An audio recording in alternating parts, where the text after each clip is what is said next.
국회뉴스 산업팀 이승희 기자와 함께합니다. 키워드 포착 시작하겠습니다. 오늘도 이승희 기자 나와 있습니다. 안녕하세요. 네, 안녕하세요. 키워드 포착의 이승희 기자입니다. 네, 자 오늘은 어떤 주제로 함께 얘기해 볼까요? 네, 지난달이었죠. 국무총리실 산하 규제개혁위원회는 경론 끝에 보편요금제를 도입하는 법안인 전기통신사업법 개정안을 통과시켰습니다. 이른바 보편요금제 도입에 한 걸음 더 다가선 건데요. 과학기술정보통신부와 시민단체들은 환영했지만 통신 서비스를 제공하는 이동통신사와 알뜰폰 사업자들은 불편한 기색을 드러내고 있습니다. 그래서 오늘은 보편요금제를 둘러싼 찬성과 반대 의견을 살펴보고 왜 그런 논란이 이어지고 있는지 이유까지 살펴볼 예정입니다. 네. 가계 통신비를 낮추는 건 문재인 정부의 공약 중에 하나입니다. 이 정부가 시장에 개입해서 통신 요금을 낮추면 국민의 부담을 좀 줄일 수 있다는 건데요. 오늘 이와 관련해서 얘기 나누고 가겠습니다. 자, 이미 정부에서는 보편 요금제 외에 또 통신비를 낮추기 위한 정책을 시행했죠. 네, 그렇습니다. 정부는 이미 선택약정 할인율 확대와 저소득층 통신비 감면을 시행 중입니다. 선택약정 할인율 확대는 지난해 9월부터 실시했는데요. 20%였던 할인율이 25%로 늘어나면서 약 1,000만 명 정도의 가입자가 추가 할인 혜택을 받았습니다. 저소득층 통신비 감면은 지난해 12월부터 시행하고 있고요. 추가적으로 올 하반기부터 65세 이상 국민 중 저소득층인 기초연금 수급자들이 월 11,000원의 통신비 감면 혜택을 받게 됩니다. 네. 자, 그 다음이 오늘의 주제인 보편요금제인데요. 보편요금제는 어떤 제도를 뜻하는 거죠? 네, 보편요금제란 월 2만 원대 요금에 데이터 1GB, 음성통화 200분, 문자를 무제한으로 사용할 수 있는 요금제를 말합니다. 정부는 이 요금제를 시장 1위 사업자인 S사가 의무적으로 출시하게 하는 법안을 통과시키려고 하고 있습니다. 그 시중에 나와 있는 이동통신사들의 비슷한 수준 요금제보다 혜택이 더 많아지는 거죠? 네, 맞습니다. 개정안이 국회까지 통과하게 되면 현재 이동통신 3사가 3만 원대에 서비스하는 1GB 음성 200분 제공 상품이 2만 원대에 제공되는 셈인데요. S사가 먼저 보편요금제를 시행하게 될 경우 경쟁사들도 보편요금제 시행은 불가피하게 됩니다. 그렇겠네요. 이게 보편요금제가 도입이 되면 이동통신 3사의 요금제 가격 조정이 필수적으로 이루어져야 되는 거죠? 네, 이동통신 3사가 반대하고 나선 이유가 바로 그 때문인데요.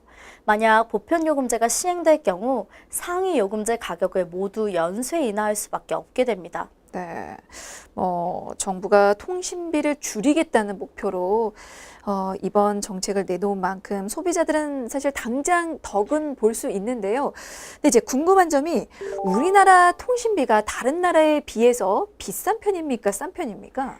네, 지난 3월 핀란드 컨설팅 업체가 41개 국가를 대상으로 1GB당 LTE 데이터 요금제를 비교한 결과 한국이 2위라고 발표한 적이 있습니다. 하지만 그것만으로는 통신비가 비싸다고 단정 지을 수는 없는데요. 정보통신정책연구원이 객관적 지수를 개발해 주요 국가 통신비를 비교한 결과 한국은 중간 수준이었습니다.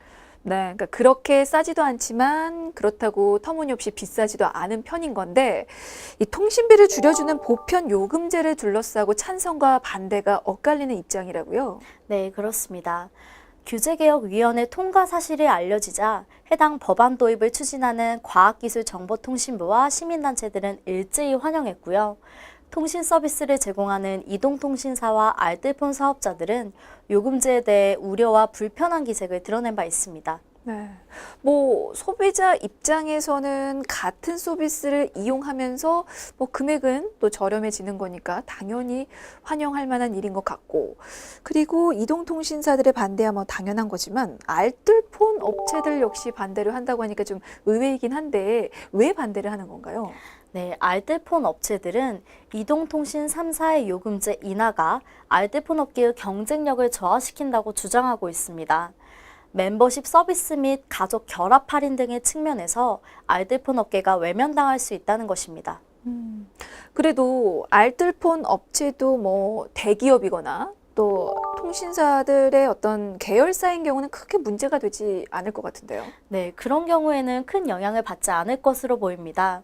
현재 알뜰폰 업체는 소규모 업체까지 포함하면 약 40곳에 달하는데요. 보편요금제가 도입된다면 대기업 계열이 아닌 중소 알뜰폰 업체의 타격은 상당할 것으로 예상됩니다. 이동통신사와 비교했을 때 알뜰폰의 경쟁력은 가격인데 보편요금제가 도입될 경우 가격의 격차는 좁아지고 품질의 차이가 생길 수밖에 없기 때문입니다. 그렇게 되면 알뜰폰을 사용하던 고객을 통신사 측에 뺏길 우려도 있는 겁니까? 네, 굉장히 가능성이 높은 이야기입니다. 현재 국내 알뜰폰 가입자 수는 700만 명을 넘어섰고 이는 전체 이동통신 서비스 가입자의 12%에 해당하는 수치입니다. 알뜰폰 업계 일각에서는 통신사가 알뜰폰 요금제와 비슷한 가격의 보편 요금제를 선보이면 최대 150만 명에 이르는 알뜰폰 가입자들이 거대 통신사로 옮길 것으로 추정했습니다. 그래서 알뜰폰 사업자들이 이 보편 요금제에 대해서 반대를 하고 있군요. 그러면 이 알뜰폰 사업자 측의 주장에 대해서 정부는 또 어떤 입장을 보이고 있습니까? 정부는 알뜰폰 업체들의 주장을 일부 수용했습니다. 그래서 이른바 특례 제도를 도입해 알뜰폰도 보편요금제를 출시할 수 있도록 하겠다는 계획을 밝혔는데요. 이로 인해 업계에서는 망 도매 대가의 인하폭이 커질 가능성이 점쳐지고 있습니다. 망 도매 대가 비율을 기존 40%에서 30%로 낮추면 알뜰폰 업체들도 보편요금제에 상응하는 요금제를 설계할 수 있을 것으로 보는 의견이 있습니다. 또 정부는 전파 사용료 면제도 추진 중인 것으로 전해졌습니다. 네. 그러니까 보편 요금제 도입으로 알뜰폰에게 가는 피해를 최소화하기 위한 특례 제도를 도입하는 방안을 검토 중인 건데 그게 두 가지입니다. 망 도매 대가 인하와 또 전파 사용료 면제인데요. 망 도매 대가라는 게 대체 뭔가요? 네, 알뜰폰 사업자들은 이동통신사로부터 망을 빌려 쓰기 때문에 개별적으로 망 의무 제공 사업자와 도매대가 산정 계약을 체결해야만 합니다. 빌려 쓰는 만큼의 대가를 지급해야 하는 것인데요. 이때 정부는 사업자를 대신해서 망 도매대가 협상을 진행하게 됩니다. 알뜰폰의 망 도매대가는 음성, 문자, 데이터 사용량을 기준으로 하는 종량제 방식과 매출의 일정 비율을 내는 수익 배분 방식으로 나뉩니다. 도매대가 인하율이 높아질수록 알뜰폰에게는 유리한 셈입니다. 그러니까 도매 대가 인하율이 높아질수록 그 알뜰폰 입장에서는 수익률을 높일 수 있는 건데 그렇다고 해서 경쟁력이 생기는 건 아닐 것 같거든요.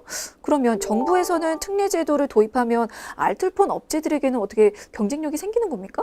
단정할 수는 없지만 가능성은 낮을 것으로 보입니다. 그렇게 되면 알뜰폰 입장에서는 낮은 인지도와 품질에 대한 부정적인 편견을 딛고 이동통신사와 경쟁을 해야 하는 건데요. 아무래도 실효성이 없다는 지적을 피할 수가 없겠죠. 알겠습니다. 그리고 사실 알뜰폰은 요금이 싸기 때문에 보편 요금제를 도입해도 크게 뭐 다르지 않을 것 같은데요.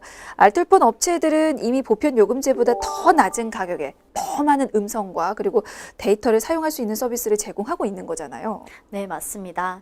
알뜰폰 사업자 중 한 곳에서는 19,800원에 데이터 10GB, 음성 100분, 문자 100건을 제공하는 요금제를 출시했습니다. 또 다른 곳도 17,500원에 데이터 6GB, 22,000원에 데이터 10GB를 제공하고 있습니다. 사실상 보편요금제와 비슷한 수준입니다. 네, 알겠습니다. 자, 이렇게 알뜰폰 사업자들의 입장 알아봤는데요. 일단은 보편 요금제 도입을 반대하고 있다는 거였고요. 자, 그러면 이동통신사 사업자들은 또 어떤 입장인지 보도록 하겠습니다. 이동통신 3사는 어떻습니까? 네, 이동통신 3사도 실적 저하를 이유로 보편요금제를 반대하고 있습니다. 가뜩이나 상황이 좋지 않은데 앞으로 더 힘들어질 거라는 거죠. 특히 이동통신 3사는 내년 5G 상용화를 목표로 주파수 경매, 필수 설비 이용 대가 산정, 적극적 M&A 등 관련 사업 투자에 한창인데요. 실적 저하와 투자 비용 고갈 등이 맞물리면서 보편요금제 도입을 반대하는 목소리가 큰 상황입니다. 근데 이동통신 사업자들은 뭐 꽤 높은 수익을 올리고 있는 걸로 아는데 실제로 실적이 좋지 않습니까? 네, 3사 모두 올해 1분기 영업이익이 전년 동기 대비 감소했습니다. S사의 올해 1분기 영업이익은 3,255억 원으로 전년 동기 대비 12.4% 감소했고요. K사는 영업이익 3,971억 원으로 전년 동기 대비 4.8% 떨어졌습니다. L사 역시 전년 동기 대비 7.5% 줄어든 1,877억 원의 영업이익을 기록했습니다. 네. 이동통신 업계 상황이 좋지 않은데 여기에 또 보편 요금제까지 도입이 되면 실적은 더 떨어지고 또 사업 투자 역시도 힘들어질 거기 때문에 반대를 하고 있는 것 같은데 혹시 반대하는 이유가 더 있나요? 보편요금제 기준을 2년마다 재검토해서 고시해야 한다는 점도 문제로 꼽히고 있습니다. 현재 데이터 이용량은 2년마다 2배가량 증가하고 있기 때문에 요금제가 갱신될 때마다 크게 바뀔 가능성이 높기 때문입니다.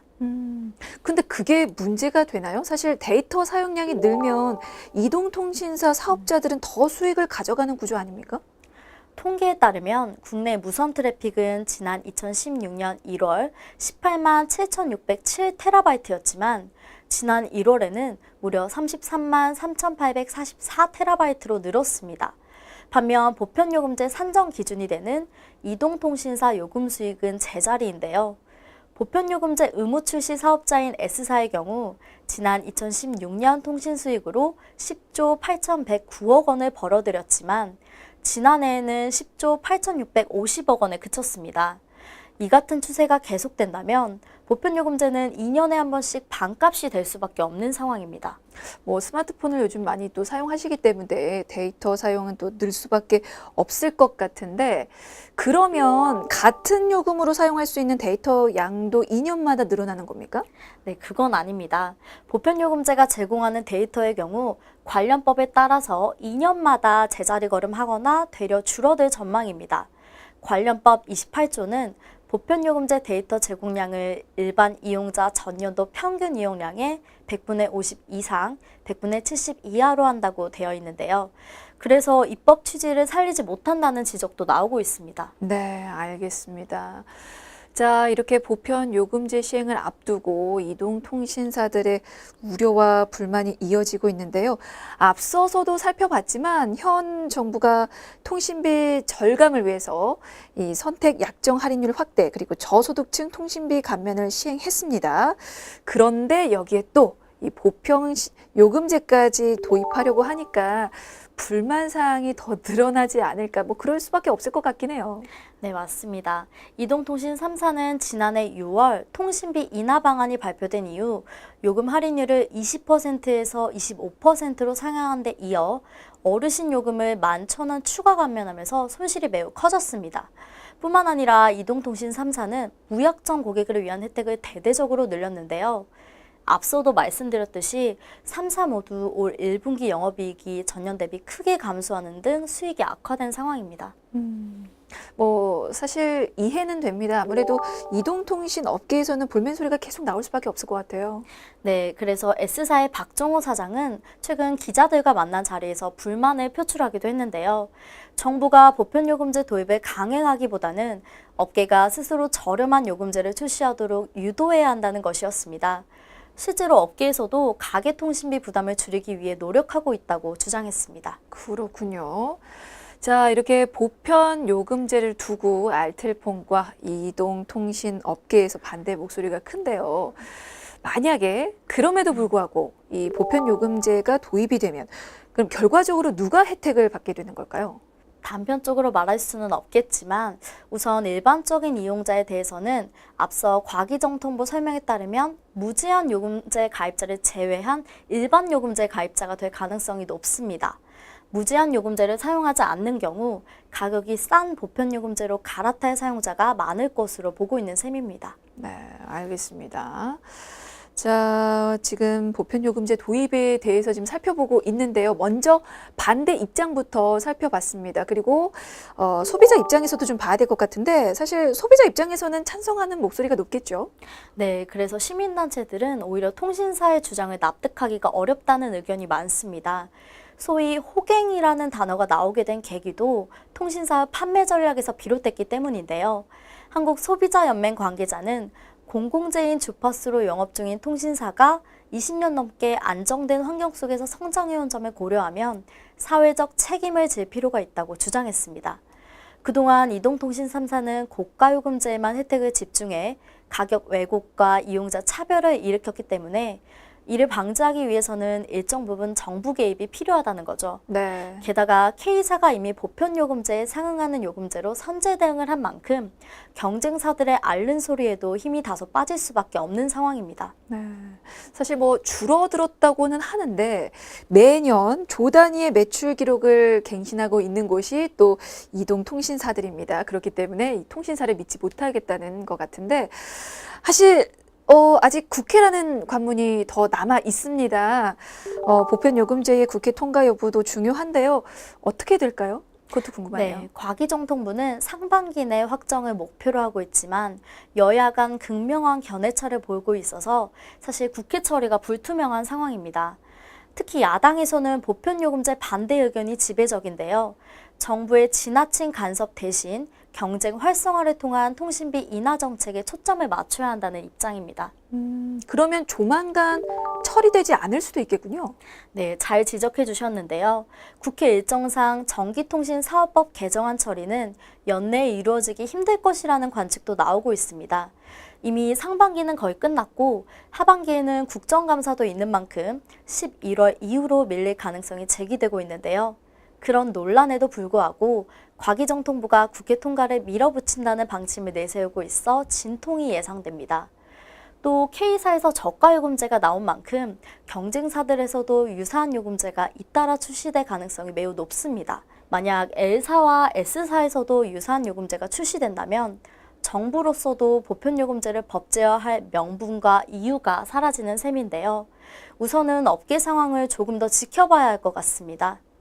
네, 알겠습니다. 월 2만 원대의 데이터 1기가 이상, 거기에 200분 통화를 제공하는 보편요금제 도입 가능성이 커졌습니다. 물론 찬반이 굉장히 엇갈리고 있는데요.